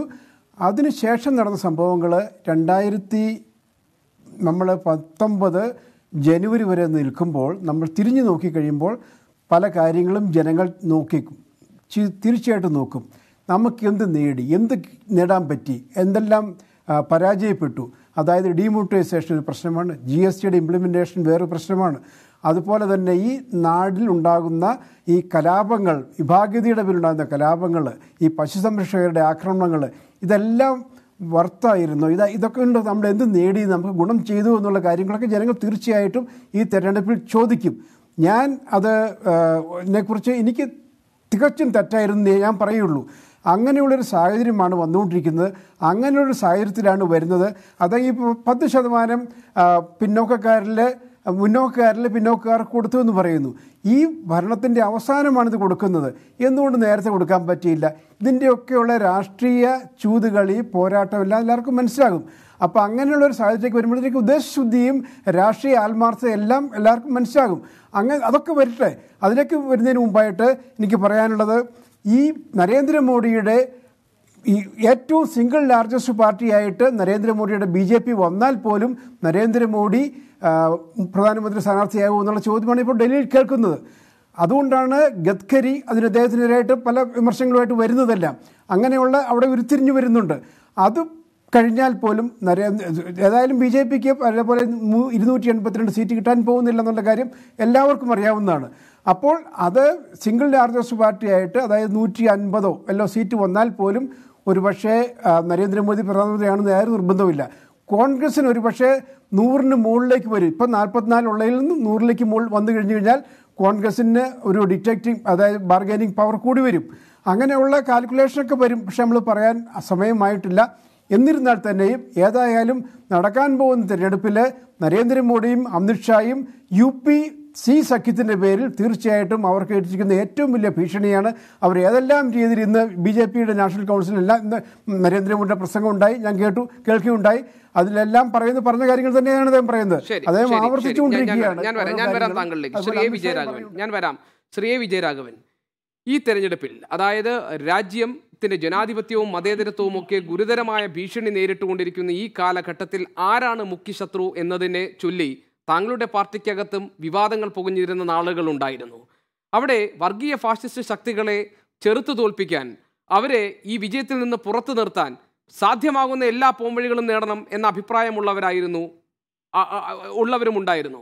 സ്വാഭാവികമായും ഒരു തെരഞ്ഞെടുപ്പ് രംഗത്തെത്തുമ്പോൾ അവിടെ ശത്രുപക്ഷത്തിൽ വിള്ളലുണ്ടാക്കുക എന്നത് ഒരു തെരഞ്ഞെടുപ്പ് തന്ത്രവും ഒരു സ്ട്രാറ്റജിയും തന്നെയാണ്. ആ അർത്ഥത്തിൽ കോൺഗ്രസിനെ എല്ലാം ഒഴിവാക്കിക്കൊണ്ടൊരു സഖ്യമുണ്ടാവുക, മറ്റൊരു ഫെഡറൽ സഖ്യത്തിന് വേണ്ടിയുള്ള ശ്രമങ്ങൾ നടത്തുക, ഈ ആരാണ് യഥാർത്ഥ ശത്രു എന്ന് കണ്ടെത്തുന്നതിനും അവർക്കെതിരെ കൈകോർത്ത് ഒന്നിച്ചു നീങ്ങുന്നതിനും കഴിയാത്ത തരത്തിലുള്ള ഭിന്നതകൾ ഉണ്ടാവുക, ഇതെല്ലാം സ്വാഭാവികമായും ശത്രുവിൻ്റെ വിജയത്തിലേക്ക് വഴിവെക്കുന്ന കാര്യങ്ങളല്ലേ? അങ്ങനെ നോക്കിയാൽ പ്രതീക്ഷ കൈവിടാതെ മുന്നോട്ട് പോകാൻ കഴിയുന്ന സാഹചര്യം ഇപ്പോഴുമില്ലേ ബി ജെ പിക്ക്? ഇത്തവണത്തെ തെരഞ്ഞെടുപ്പിന്റെ ഒരു പ്രത്യേകത എന്ന് പറഞ്ഞാല് BJP-യെ തോൽപ്പിക്കുക എന്ന ലക്ഷ്യത്തിലേക്ക് എത്താൻ എല്ലാ പാർട്ടികളും ഒരുപോലെ ചിന്തിക്കുകയാണ്. അതിലിപ്പോ ഇടതുപക്ഷത്തെ ഒരു പാർട്ടിക്കും, CPIM ഉൾപ്പെടെയുള്ള ഒരു പാർട്ടിക്കും BJP-യെ തോൽപ്പിക്കുക എന്ന ലക്ഷ്യത്തിൽ കുറഞ്ഞ ഒന്നുമില്ല. അതിന് എത്രത്തോളം അതിലേക്ക് കാര്യങ്ങൾ നീക്കാൻ കഴിയുമെന്ന് തന്നെയാണ് നോക്കുക. അവിടെ ബാക്കിയൊക്കെ പിന്നീടുള്ള കാര്യമാണ്. ഒന്നാമത്തെ കാര്യം BJP-യെ തോൽപ്പിക്കുക എന്ന് തന്നെയാണ്. CPIM ആണെങ്കിൽ ഞങ്ങളുടെ എല്ലാ കരുത്തും അതിനു വേണ്ടി തന്നെയാണ് ഉപയോഗിക്കുക. അതിന് മുൻകൈ കിട്ടുക, അവർ തോൽക്കുക എന്ന് ഉറപ്പാക്കുന്നില്ല. അതിലേക്ക് സഹായകരം തന്നെയാണ് രൂപപ്പെട്ടു വരുന്ന രാഷ്ട്രീയ അന്തരീക്ഷവും. ഒരു സംശയമില്ല, ഉത്തർപ്രദേശിലും അത് തന്നെയാണ് സംഭവിക്കാൻ പോകുന്നത്. പക്ഷെ നമ്മൾ മനസ്സിലാക്കേണ്ട വെച്ചാല് യാഥാർത്ഥ്യ ബോധത്തിലൂടെ നമ്മുടെ വിഷയങ്ങളെ കണ്ടാൽ തെരഞ്ഞെടുപ്പിന് മുമ്പ് BJP-ക്കെതിരായി ആ നിലയിൽ ബാക്കി എല്ലാ പാർട്ടികളെയും ഒന്നിപ്പിച്ചു നിർത്തിക്കൊണ്ട് ഒരു മുന്നണി ഉണ്ടാക്കാൻ പോയാൽ അത് അസാധ്യമായ ഒരു കാര്യം. ശരിയാണ്. ഞാൻ ചോദിക്കുന്നത് BJP-ക്ക് ഇപ്പോഴുമുള്ള പ്രതീക്ഷ ശ്രീ വിജയരാഘവൻ സ്വാഭാവികമായും ഈ പ്രതിപക്ഷ ഐക്യനിര എന്നൊന്നും ഉണ്ടാകാൻ പോകുന്നില്ല എന്നതായിരിക്കുമല്ലോ. അല്ല, ഇന്ത്യയിലെ മാറിയൊരു രാഷ്ട്രീയം നമ്മൾ കണ്ടുപോകണം. ഇന്ത്യയിൽ പ്രാദേശിക പാർട്ടികളുടെ കരുത്തുണ്ട്, നമ്മളത് കാണാതെ പോകരുത്. ഇന്ത്യയുടെ യാഥാർത്ഥ്യബോധത്തോടെ നമ്മൾ നോക്കിക്കോ. നേരത്തെ സംസാരിച്ചപ്പോൾ കണ്ടില്ലേ, TDP, കോൺഗ്രസ് അങ്ങനെ വന്നെങ്കിൽ അത് അവരുടെ കാര്യങ്ങളെ നമുക്ക് മുന്നോട്ട് കൊണ്ടുപോകാൻ കഴിയും. ഓരോ സംസ്ഥാനത്തിനകത്ത് തമിഴ്നാടിനകത്ത് രൂപപ്പെട്ടു വന്നിരിക്കുന്ന പ്രാദേശിക പാർട്ടികളുടെ കൂട്ടായ്മയ്ക്കൊപ്പം നിന്നുകൊണ്ട് കോൺഗ്രസിന് വരുന്നില്ല വരുമ്പോഴും, തൊട്ടടുത്ത കർണാടകയിലേക്ക് വരുമ്പോഴും അങ്ങനെ തന്നെയാണ്. ഈ പ്രാദേശിക പാർട്ടികൾ സൃഷ്ടിച്ചെടുത്തിട്ടുള്ള ഒരു മുന്നേറ്റമുണ്ട്. അതിനോട് ദേശീയ പാർട്ടികൾ അതിനോട് കൂട്ടിയൊഴിപ്പിച്ചുകൊണ്ട് രൂപപ്പെടുന്ന മുന്നണികൾ, പ്രാദേശിക അടിസ്ഥാനത്തിൽ രൂപപ്പെടുന്ന മുന്നണികൾ. അതുകൊണ്ട് തെരഞ്ഞെടുപ്പിന് ശേഷമാണ് ബാക്കിയുള്ള കാര്യങ്ങളൊക്കെ വരുന്നത്. നമുക്ക് ഓരോ സംസ്ഥാനത്തിന്റെയും സവിശേഷതകൾക്കനുസരിച്ച് ആ സംസ്ഥാനത്തിനകത്ത് BJP-യെ തോൽപ്പിക്കുക എന്നതാണ് ഒന്നാമത്തെ കാര്യം. അങ്ങനെയുള്ള ഒരു പരിശ്രമം നടത്തിക്കൊണ്ട് BJP-യെ തോൽപ്പിച്ചെങ്കിൽ മാത്രമേ നമുക്ക് അപ്പുറത്തേക്ക് കടക്കാൻ കഴിയൂ. അത് അസാധ്യമാക്കുന്നില്ല ഈ ഘടകങ്ങളൊക്കെ. നമുക്ക് വിട്ടുവീഴ്ചകൾ ചെയ്തുകൊണ്ട് എല്ലാ പാർട്ടികളും, ഇപ്പൊ ഞങ്ങളുടെ പാർട്ടി അങ്ങനത്തിന്റെ അതിനൊരു സമീപനം സ്വീകരിക്കുക. ഞങ്ങള് തെരഞ്ഞെടുപ്പിന് ശേഷമുള്ളതിനേക്കാൾ പ്രാധാന്യം ഇപ്പൊ BJP-യെ തോൽപ്പിക്കുക എന്ന ഒന്നാം കാര്യത്തിന് എന്നെ കൊടുക്കണില്ല. അതുകൊണ്ട് എല്ലാ സാധ്യതയും അതിലേക്ക് തിരിച്ചുവിടണം. പ്രാദേശികമായ സാധ്യതകളെ ഫലപ്രദമായിട്ട് ഉപയോഗപ്പെടുത്തണം. മതനിരപേക്ഷതയ്ക്ക് നമുക്ക് മുൻകൈ കൊടുക്കാൻ കഴിയണം. അങ്ങനെ ഒരു മതനിരപേക്ഷ ഗവൺമെന്റ് തെരഞ്ഞെടുപ്പിന് ശേഷം ഉണ്ടാക്കുക എന്നതിൽ ഉത്തരവാദിത്വം നന്നായിട്ട് നിർവഹിക്കാൻ കഴിയണം. അതേ സമയത്ത് തന്നെ എപ്പോഴും എന്തുകൊണ്ട് BJP ഇന്ന് ഒറ്റപ്പെട്ടു എന്ന വിഷയത്തെ നമ്മൾ ചർച്ച ചെയ്യണം. അതിൽ രണ്ട് ഘടകമുണ്ട്. അതിൽ കേവല വർഗീയതയും രാജ്യത്തെ ഭിന്നിപ്പിക്കലും മാത്രമല്ല, BJP കൈകാര്യം ചെയ്ത സാമ്പത്തിക നയത്തിന്റെ പ്രശ്നം. ഇതിലെ കൃഷിക്കാരന്റെ രോഷത്തിലാണ് BJP തോൽക്കുന്നത്. രാഹുൽ ഗാന്ധിയുടെ പ്രമാണിത്വത്തിലല്ല BJP-യോട് തോൽക്കുന്നത്. രാഹുൽ ഗാന്ധി നല്ല നിലപാടാണ് സ്വീകരിച്ചിട്ടുള്ളത്. പക്ഷെ നമ്മൾ അങ്ങനെ വ്യാഖ്യാനിച്ചു പോയി എവിടെ എത്തില്ല. നേരെ മറിച്ച് കൃഷിക്കാരന്റെ അസംതൃപ്തി, തൊഴിലാളികളുടെ അസംതൃപ്തി, ഗ്രാമീണ ഇന്ത്യയുടെ കരുത്തുറ്റ ഒരു വിരോധം ഇപ്പൊ BJP-ക്കെതിരായിട്ടുണ്ട്. അതിനെ ആകെ ഗാൽവനൈസ് ചെയ്യാൻ എല്ലാ പാർട്ടികളുടെയും പരിശ്രമം അതിലേക്ക് നീങ്ങേണ്ടതുണ്ട്. എല്ലാ BJP-ഇതര പാർട്ടികളും ആ നിലയിലേക്ക് നീങ്ങേണ്ടതുണ്ട്. തെരഞ്ഞെടുപ്പിന് ശേഷമാണ് ബാക്കി കാര്യം വരുന്നത്. തീർച്ചയായിട്ടും ഒരു സ്റ്റേബിൾ ഗവൺമെന്റ് ആയിരിക്കും ജനം ആഗ്രഹിക്കുക. അതിന് സഹായകരമായ വിട്ടുവീഴ്ചകൾ എല്ലാ രാഷ്ട്രീയ പാർട്ടികൾക്കും ചെയ്തുകൊണ്ട് തന്നെയാണ് തെരഞ്ഞെടുപ്പിന് ശേഷമുള്ള ഇന്ത്യൻ രാഷ്ട്രീയം മുന്നോട്ട് പോവുക. പക്ഷെ അവിടെ മനുഷ്യന്റെ ജീവിതം എന്ന വിഷയം കൂടി ചർച്ച ചെയ്യുക എന്നത് മർമ്മപ്രധാനമാണ്. അത് ഉപേക്ഷിച്ചുകൊണ്ടുള്ള ഒരു രാഷ്ട്രീയ മാറ്റം കൊണ്ട് രാജ്യത്തിന് ഗുണമുണ്ടാവില്ല. അത് പിന്നീട് BJP അതിനേക്കാൾ കരുത്തോടു കൂടി വരുന്ന 2014 അനുഭവത്തിന്റെ ആവർത്തനം ഉണ്ടാക്കും. അത് ഒഴിവാക്കപ്പെടേണ്ടത്. ആ നിലയിൽ വളരെ കാഴ്ചത്തോടുകൂടി രാഷ്ട്രീയത്തിന്റെ എല്ലാ സൂക്ഷ്മതലങ്ങളെയും പരിശോധിച്ചുകൊണ്ട് നമ്മൾ രാജ്യത്തിനകത്ത് ഒരു രാഷ്ട്രീയത്തെ രൂപപ്പെടുത്തിയിരിക്കുക എന്നുള്ളതാണ് ഉത്തരവാദിത്തമുള്ള രാഷ്ട്രീയ പ്രവർത്തനങ്ങളുടെ ആദ്യ ചുമതല. ആ ചുമതല നിർവഹിക്കാൻ കോൺഗ്രസ് തയ്യാറാവണം, ഇടതുപക്ഷം തയ്യാറാവണം, രാഷ്ട്രീയ പാർട്ടികൾ തയ്യാറാവണം. ശരി, ഞാൻ വരാം. ശ്രീ ജി ദേവരാജൻ, താങ്കൾ ടെലിഫോൺ ലൈനിലുണ്ടോ? ശ്രീ ജി ദേവരാജൻ ഉണ്ടല്ലോ അല്ലേ സാർ? ഇന്ന് ഈ വളരെ പ്രസക്തമായ അല്ലെങ്കിൽ നിർണായകമായ ഈ സഖ്യം പ്രഖ്യാപിക്കപ്പെട്ടതിന് ശേഷം, അതായത് SP-BSP സഖ്യത്തിന് ശേഷം മാധ്യമപ്രവർത്തകർ പല ചോദ്യങ്ങളും ചോദിച്ചു. പ്രധാനമന്ത്രിയാകാൻ മായാവതി ഉണ്ടാകുമെന്ന ചോദ്യം ചോദിച്ചപ്പോൾ വളരെ തന്ത്രപരമായ ഒരു മറുപടി അഖിലേഷ് യാദവ് പറഞ്ഞു. ഉത്തർപ്രദേശിൽ നിന്നും ഒരു പ്രധാനമന്ത്രി ഉണ്ടായി കാണാൻ ആഗ്രഹിക്കുന്നു എന്നാണ് പറഞ്ഞത്. ആരുടെയും പേരെടുത്ത് പറയാതെ. പക്ഷേ ഈ അലയൻസ് ഒക്കെ രൂപപ്പെടുമ്പോഴും നമ്മൾ കാണാതെ വിട്ടുപോകാത്തൊരു വസ്തുതയുണ്ടല്ലോ സർ. അതായത് ഈ പ്രധാനമന്ത്രി കുപ്പായം തുന്നിവെച്ച് കാത്തിരിക്കുന്ന ഒരുപാട് പേരുണ്ടല്ലോ. മമതാ ബാനർജി, മായാവതി, അഖിലേഷ് യാദവ്, ഇങ്ങനെ ഒരു പിടി പേർ. അവർക്കൊക്കെ താല്പര്യമുണ്ട് ഈ രാജ്യത്തിൻ്റെ പ്രധാനമന്ത്രിയാകാൻ. അങ്ങനെ അത്തരമൊരു സ്വാർത്ഥ സ്വപ്നം കയ്യിൽ കരുതിക്കൊണ്ട് പരസ്പരം കൈകോർത്ത് നിൽക്കുമ്പോൾ അവർക്കിടയിൽ ഒരു ഭിന്നത ഉണ്ടാക്കുക എന്നത് BJPയെ സംബന്ധിച്ച് എളുപ്പമല്ലേ? രാഹുലിൻ്റെ അപ്രമാദിത്വമൊന്നും അല്ല ഇവിടെ കാണുന്നതെന്ന് ഇപ്പോൾ ശ്രീ A. വിജയരാഘവൻ തന്നെ പറഞ്ഞു. അപ്പോൾ കോൺഗ്രസിൻ്റെ നേതൃത്വം അതിൽ രാഹുൽ ഗാന്ധിയെ പ്രധാനമന്ത്രിയാക്കുക എന്ന ആശയം ഇതൊക്കെ എളുപ്പത്തിൽ അംഗീകരിച്ച് കിട്ടാവുന്ന ഒന്നായിരിക്കില്ലല്ലോ. രാഷ്ട്രീയത്തില് കൂടുതൽ ഉയർന്ന ഉത്തരവാദിത്തങ്ങൾ കിട്ടണം, അല്ലെങ്കിൽ ആ ഉത്തരവാദിത്തങ്ങളിലേക്ക് വരണമെന്നുള്ള ആഗ്രഹം എല്ലാ രാഷ്ട്രീയ നേതാക്കന്മാർക്കുമുണ്ട്. അതൊക്കെ തന്നെ എല്ലായ്പ്പോഴും നടക്കണമെന്നുമില്ല. അത് ശ്രീമതി മായാവതി ഇന്ത്യയുടെ പ്രധാനമന്ത്രിയാവുന്നതിനെ സംബന്ധിച്ച് സഖാവ് വിജയരാഘവന്റെ പാർട്ടിയുടെ ജനറൽ സെക്രട്ടറി ആയിട്ടുള്ള സഖാവ് പ്രകാശ് കാരാട്ട് പോലും ഒരു ഘട്ടത്തിൽ മുന്നോട്ട് വെച്ചു എന്നുള്ളതാണ്. ഞങ്ങൾ ഇടതുപക്ഷ പാർട്ടി യോഗങ്ങൾ കൂടിയപ്പോൾ പോലും നമുക്കത് ചർച്ചയിൽ വന്നിട്ടുള്ളതുമാണ്. അത് അന്നത്തെ ഒരു സാഹചര്യം. ഇപ്പോൾ നമ്മൾ മനസ്സിലാക്കേണ്ടുന്ന ഒരു പ്രധാനപ്പെട്ട വസ്തുത, മായാവതി പ്രതിനിധാനം ചെയ്യുന്ന പാർട്ടിക്ക് ഇന്ത്യയിലെ എത്ര സംസ്ഥാനങ്ങളിൽ നിന്നാണ് MP-മാരെ ഉണ്ടാക്കുവാൻ കഴിയുക എന്നുള്ളത് വളരെ പ്രധാനപ്പെട്ട വസ്തുതയാണ്. ഇപ്പോഴത്തെ ഒരു പ്രത്യേക സാഹചര്യത്തിൽ ഇവർ രണ്ടുപേരും കൂടി മത്സരിച്ച് കൂടുതൽ സീറ്റുകൾ കിട്ടുന്നു. 38 സീറ്റിലാണ് അവർ മത്സരിക്കുന്നത്. ഇപ്പോഴത്തെ ധാരണയനുസരിച്ച് എന്റെ അഭിപ്രായത്തിൽ ആ സീറ്റുകൾ പിന്നെയും കുറച്ച് താഴോട്ട് വരുമെന്നുള്ള കാര്യം തർക്കമില്ല. കാരണം പല പാർട്ടികളെയും ഇനിയും അവർക്ക് ഉൾക്കൊള്ളേണ്ടതായിട്ട് വരും. പല തലങ്ങളിലും പല തരത്തിലുമുള്ള നീക്കുപോക്കുകൾക്ക് സമാജ്വാദി പാർട്ടിയും BSP പോകേണ്ടതായിട്ട് വരും. അങ്ങനെ വന്നു കഴിയുമ്പോൾ കിട്ടുന്ന സീറ്റുകളുടെ എണ്ണം എത്രയായിരിക്കുമെന്നൊക്കെ നമുക്ക് ഒരു ഏകദേശ ധാരണ ഇപ്പോഴേ നമുക്ക് രൂപപ്പെടുത്താവുന്നതിനേ ഉള്ളൂ. അതുകൊണ്ട് തന്നെ അതൊക്കെ തന്നെ ഒരു ടാക്ടിക്സ് അല്ലെങ്കിൽ ഒരു സമ്മർദ്ദത്തിന്റെ ഭാഗമായി കൂട്ടുക എന്നുള്ളതാണ്. കാരണം കോൺഗ്രസിനെ പോലെ ഒരു പാർട്ടിയെ പൂർണ്ണമായി ഇപ്പോഴത്തെ സാഹചര്യത്തിൽ മാറ്റി നിർത്തിക്കൊണ്ടുള്ള ഒരു രാഷ്ട്രീയ സംവിധാനം BJPയെ പരാജയപ്പെടുത്തുവാൻ പര്യാപ്തമല്ല എന്നുള്ളത് ഇന്ത്യൻ രാഷ്ട്രീയം നോക്കിക്കാണുന്ന ആർക്കും മനസ്സിലാകുന്ന ഒരു വസ്തുതയാണ്. ഉത്തർപ്രദേശ് പോലെ ഒരു സംസ്ഥാനത്തും കോൺഗ്രസ് നമുക്ക് എഴുതിത്തള്ളാൻ കഴിയില്ല. കോൺഗ്രസിന്റെ നേതൃത്വമില്ല എന്നുള്ളത് ഒരു വാസ്തവമായിരിക്കും. പക്ഷെ കഴിഞ്ഞ ലോക്സഭാ തെരഞ്ഞെടുപ്പിൽ നമ്മൾ കണ്ട ചിത്രം എന്ന് പറയുന്നത് ശ്രീ മുരളി മനോഹർ ജോഷി ജയിച്ച മണ്ഡലം കാൺപൂർ, ശ്രീപ്രകാശ് ജയ്സ്വാൾ രണ്ടാം സ്ഥാനത്ത് കോൺഗ്രസ് ആയിരുന്നു. അതുപോലെ രാജ്നാഥ് സിംഗ് ജയിച്ച സ്ഥലം ലക്നൗ, റീത്ത ബഹുഗുണ ജോഷി കോൺഗ്രസ് സ്ഥാനാർത്ഥി രണ്ടാം സ്ഥാനത്തായിരുന്നു. ഗാസിയാബാദിൽ രാജ്ബബ്ബാർ UPCCയുടെ പ്രസിഡന്റ് രണ്ടാം സ്ഥാനത്തായിരുന്നു. സഹറൻപൂരില് ഇമ്രാൻ മസൂദ് രണ്ടാം സ്ഥാനത്തായിരുന്നു കോൺഗ്രസ്. ബാരാബങ്കിയിൽ PL പുനിയ രണ്ടാം സ്ഥാനത്തായിരുന്നു കോൺഗ്രസ്.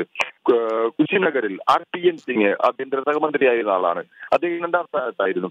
കോൺഗ്രസ് പല മണ്ഡലങ്ങളിലും സ്വാധീനമുള്ള പാർട്ടി തന്നെയാണ്.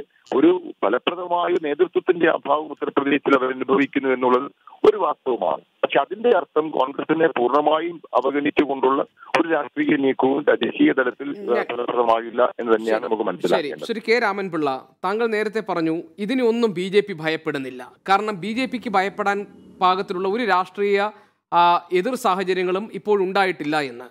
ഇനി സ്വാഭാവികമായും ഉത്തർപ്രദേശിൽ SP-BSP സഖ്യം ചെറുതല്ല എന്ന് നമുക്കറിയാം. മധ്യപ്രദേശിൽ ഈ കഴിഞ്ഞ നിയമസഭാ തെരഞ്ഞെടുപ്പിലുണ്ടായ തിരിച്ചടി അതുണ്ടാക്കുന്ന ആഘാതം ചെറുതല്ല എന്ന് നമുക്കറിയാം. ഛത്തീസ്ഗഡിലുണ്ടായ തിരിച്ചടി ഉണ്ടാക്കുന്ന ആഘാതം ചെറുതല്ല എന്ന് നമുക്കറിയാം. ഈ ഹിന്ദി ഹൃദയഭൂമിയിൽ ഒന്നാകെ ഏറ്റ ഈ തിരിച്ചടിയെ വളരെ ഗൗരവത്തോടുകൂടി പാർട്ടിക്ക് കാണേണ്ടി വരുന്ന ഒരു സാഹചര്യം നിലനിൽക്കുന്നുണ്ട്. ഇനി ഇങ്ങോട്ട് ദക്ഷിണേന്ത്യയിലേക്ക് വന്നു കഴിഞ്ഞാൽ ഇവിടെ ഉണ്ടാക്കാൻ പറ്റുന്ന സാധ്യതയുള്ള സഖ്യങ്ങളെക്കുറിച്ചാണ് ഇനി പാർട്ടി ആലോചിക്കേണ്ടി വരിക. അതായത് തമിഴ്നാട്ടിൽ ഉൾപ്പെടെ കേരളത്തിൽ എന്ത് ചെയ്യാൻ കഴിയും, അങ്ങനെ പല പല സാധ്യതകളെക്കുറിച്ച് ആലോചിക്കേണ്ടി വരും. ഇങ്ങനെയെല്ലാം അതിസങ്കീർണമായ ഒരു സാഹചര്യം നിൽക്കുമ്പോൾ ശ്രീ K. രാമൻപിള്ള, താങ്കളുടെ ഒരു വിലയിരുത്തലിൽ BJPക്ക് എവിടെ നിന്നാണ് ഈ സീറ്റുകൾ കിട്ടാൻ പോകുന്നത്? എവിടെയാണ് അവർ ഈ വലിയ നേട്ടങ്ങൾ ഉണ്ടാക്കാൻ പോകുന്നത്? അതിന് പാകമുള്ളൊരു രാഷ്ട്രീയമാണ് ഈ രാജ്യത്ത് ഇപ്പോൾ BJPക്ക് എവിടെയാണുള്ളത്? ദേശീയ തലത്തിൽ രാഷ്ട്രീയ ചിത്രം വളരെ വ്യക്തമാണ്. കഴിഞ്ഞ 60 വർഷമായി കോൺഗ്രസ്സിന് ചെയ്യാൻ കഴിയാതിരുന്ന കാര്യമാണ് പാവപ്പെട്ട ആളുകൾക്ക് സംവരണം ഏർപ്പെടുത്തിയത്. അത് 5 വർഷം കൊണ്ട് എങ്ങനെ ചെയ്തു എന്നുള്ളതാണ് ആക്ഷേപം. ആയിക്കോട്ടെ, 5 വർഷം കൊണ്ടെങ്കിലും ചെയ്തല്ലോ. 60 വർഷം കോൺഗ്രസ് ചെയ്യാതിരുന്നത് 5 വർഷം കൊണ്ട് മോഡി ചെയ്തു എന്നുള്ളത് തീർച്ചയായിട്ടും അഭിമാനകരമായ ഒരു കാര്യമാണ്. അതുപോലെ തന്നെ കോൺഗ്രസ് വാഴ്ചയിൽ അഴിമതി വളർന്നു, അഴിമതിയുടെ ഫലമായി കള്ളപ്പണം വളർന്നു, കള്ളനോട്ട് സുലഭമായി പ്രചരിച്ചു. ഇതിനെ കർശനമായി അമർച്ച ചെയ്യാൻ മോഡിയുടെ നയങ്ങൾക്ക് മാത്രമേ സാധിച്ചുള്ളൂ. അതുപോലെ തന്നെ ജനങ്ങളുടെ നിത്യോപയോഗ സാധനങ്ങളുടെ വില കുറച്ചു കൊണ്ടുവരാൻ സാധിച്ചു. തൊഴിലില്ലായ്മ ഗണ്യമായി പരിഹരിക്കാൻ സാധിച്ചു. ഇങ്ങനെ ദേശീയമായിട്ട് ചെയ്തിട്ടുള്ള അനേകം വികസന പ്രവർത്തനങ്ങൾ, ഗതാഗത സൗകര്യങ്ങൾ വർദ്ധിപ്പിച്ചു. അതിനേക്കാൾ എല്ലാം പ്രധാനമായിട്ട് ലോകരാഷ്ട്രങ്ങളുമായി വളരെ നല്ലൊരു ബന്ധം സ്ഥാപിക്കാൻ സാധിച്ചു എന്നുള്ള മോഡിയുടെ ഏറ്റവും വലിയ നേട്ടം. ഒരുപക്ഷെ ജവഹർലാൽ നെഹ്റുവിന് പോലും ചെയ്യാൻ കഴിഞ്ഞതിനേക്കാൾ ലോകരാഷ്ട്രങ്ങളുമായി വളരെ അടുത്ത ബന്ധമുണ്ടാക്കാൻ, അങ്ങനെ ഒരു ചേരിയിലും പെടാതെ എന്നാൽ എല്ലാവരുടെയും സുഹൃത്തായി മാറാനും ഭാരതത്തിന് സാധിച്ചത് നരേന്ദ്രമോദിയുടെ സാമർഥ്യം കൊണ്ട് തന്നെയാണ്. ഇതുപോലെ രാജ്യത്തിനകത്ത് വാസ്തവത്തിൽ ജാതിയുടെയും മതത്തിൻ്റെ അടിസ്ഥാനത്തിൽ ഭിന്നതയുണ്ടാക്കാൻ മറ്റുള്ളവർ പരിശ്രമിക്കുമ്പോൾ അതിനതീതമായി ജനങ്ങളെ മുന്നിൽ വെച്ചുകൊണ്ട് അവരുടെ പ്രശ്നങ്ങൾ പരിഹരിക്കാനാണ് മോഡി സർക്കാർ ശ്രമിച്ചിട്ടുള്ളത്. ഇതൊക്കെ ജനങ്ങൾ കാണുന്നുണ്ട്, അനുഭവിക്കുന്നുണ്ട്. അതുകൊണ്ട് ഒരു മിനിറ്റ് എനിക്ക് ബാക്കിയുള്ളൂ.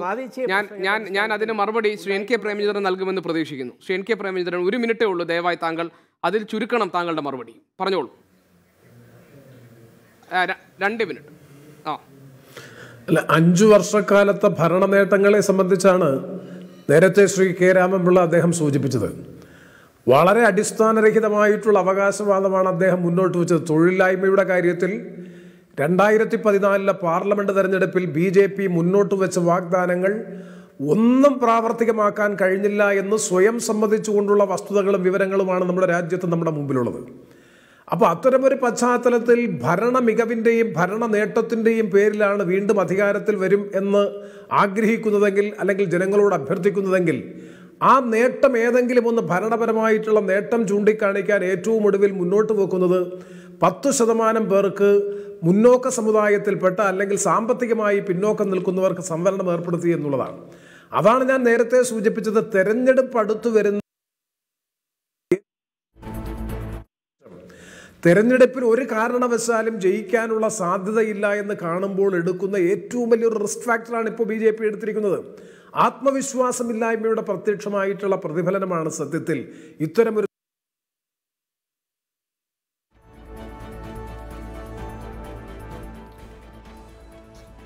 ചെറിയ സാങ്കേതിക പ്രശ്നം ഉണ്ടായിട്ടുണ്ട്. ശ്രീ CF തോമസ്, ഈ ചർച്ച നമ്മൾ അവസാനിപ്പിക്കുകയാണ്. അതിനു മുൻപ് 2014 BJPയുടെ വലിയ മുന്നേറ്റത്തിനും നരേന്ദ്രമോദിയുടെ വിജയത്തിനുമൊക്കെ കാരണമായി നിന്നിരുന്ന ഘടകങ്ങൾ നമ്മൾ പരിശോധിച്ചപ്പോൾ അതിനകത്തൊക്കെ ഈ തെരഞ്ഞെടുപ്പിനെ കൃത്യമായി മാനേജ് ചെയ്യാനുള്ള ഒരു കപ്പാസിറ്റി BJP പ്രകടിപ്പിച്ചു എന്നുള്ളതാണ്.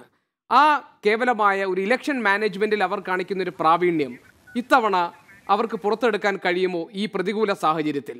എങ്ങനെയാണ് താങ്കൾ അതിനെ വിലയിരുത്തുന്നത്? പ്രത്യേകിച്ച് മോദിയും മറ്റുള്ളവരും തമ്മിലുള്ള പോരാട്ടം എന്ന് അവർ ഉറക്കെ പറയുമ്പോൾ. ഗോപികൃഷ്ണൻ, എനിക്കൊരു സംശയമില്ല, BJPക്ക് 2014 കൂടുതലായിട്ടുള്ള വലിയൊരു ഇലക്ഷൻ മാനേജ്മെൻറ്റ് പുറത്തെടുക്കാൻ സാധിക്കും. ഇന്ത്യയിലെ എല്ലാ പണക്കാരായിട്ടുള്ള കോർപ്പറേറ്റും അവരുടെ പുറകിലുണ്ട്. അത് അഡാനിയാകട്ടെ, അംബാനിമാരാകട്ടെ, ആരുമാകട്ടെ, അവരുടെ കയ്യിലുണ്ട്, പണമുണ്ട്. അഡാനിയുടെ ഫ്ലീറ്റ് ഓഫ് എയർക്രാഫ്റ്റ് ഉണ്ടാകും, അങ്ങനെ എല്ലാം ഉണ്ടാകും. അതുപോലെ തന്നെ പബ്ലിസിറ്റിക്കും യാതൊരു കുഴപ്പവുമില്ല. അത് മാനേജ് ചെയ്യാനും അവർക്ക് ശരിക്കും അറിയാം. അത് ജനങ്ങളെ കബളിപ്പിക്കുവാൻ സാധിക്കുമോ ഇനിയും എന്നുള്ളതാണ് എനിക്കുള്ള സംശയം. അങ്ങനെയാണെങ്കിൽ വീണ്ടും മോഡി തന്നെ തിരിച്ച് അധികാരത്തിൽ വരുമെന്നുള്ള കാര്യത്തിലും ആരും സംശയമില്ല. ഏതായാലും UPയിൽ കുറിച്ചിരിക്കുന്ന ആരംഭം അതൊരു വലിയ വെല്ലുവിളിയാണ്. ആ വെല്ലുവിളി വിജയിച്ചു കഴിഞ്ഞാൽ, അത് അക്ഷരാർത്ഥത്തിൽ തന്നെ വിജയിച്ചു കഴിഞ്ഞു കഴിഞ്ഞാൽ തീർച്ചയായിട്ടും അത് BJPക്കും മോഡിക്കും ഷായ്ക്കും അമിത്ഷായ്ക്കും വലിയൊരു തിരിച്ചടിയായിരിക്കും എന്നുള്ള കാര്യത്തിൽ എനിക്ക് യാതൊരു സംശയമില്ല. വളരെയധികം നന്ദി. ഈ ചർച്ചയിൽ പങ്കെടുത്ത എല്ലാ അതിഥികൾക്കും. ചർച്ച ഇവിടെ അവസാനിപ്പിക്കുകയാണ് ഞാൻ. ഏതായാലും തെരഞ്ഞെടുപ്പ് എന്നത് യുദ്ധസമാനമാണ്. അവിടെ തന്ത്രങ്ങളും കുതന്ത്രങ്ങളും എല്ലാ തരത്തിലുള്ള അടവുകളും പുറത്തെടുക്കും. പക്ഷേ ഇന്ത്യൻ ജനാധിപത്യത്തിൽ അന്തിമമായ വിധി എഴുതുക ജനങ്ങളാണ്. അവർക്ക് മുന്നിലേക്കാണ് ഈ പടയോട്ടം എത്തുന്നത്. എന്തായിരിക്കും ഏതൊക്കെ വാഗ്ദാനങ്ങളുമായിട്ടായിരിക്കും കക്ഷികൾ രംഗത്ത് വരിക എന്നത് ഇനി വരും ദിവസങ്ങൾ നമ്മളോട് പറഞ്ഞു തരാൻ പോവുകയാണ്. ഉത്തർപ്രദേശിൽ SP-BSP സഖ്യം ഉണ്ടാക്കാൻ പോകുന്ന ചലനങ്ങൾ ചെറുതായിരിക്കില്ല എന്ന് ഓർമ്മപ്പെടുത്തിക്കൊണ്ടാണ് എൻകൗണ്ടർ ഇവിടെ അവസാനിപ്പിക്കുന്നത്. നമസ്കാരം.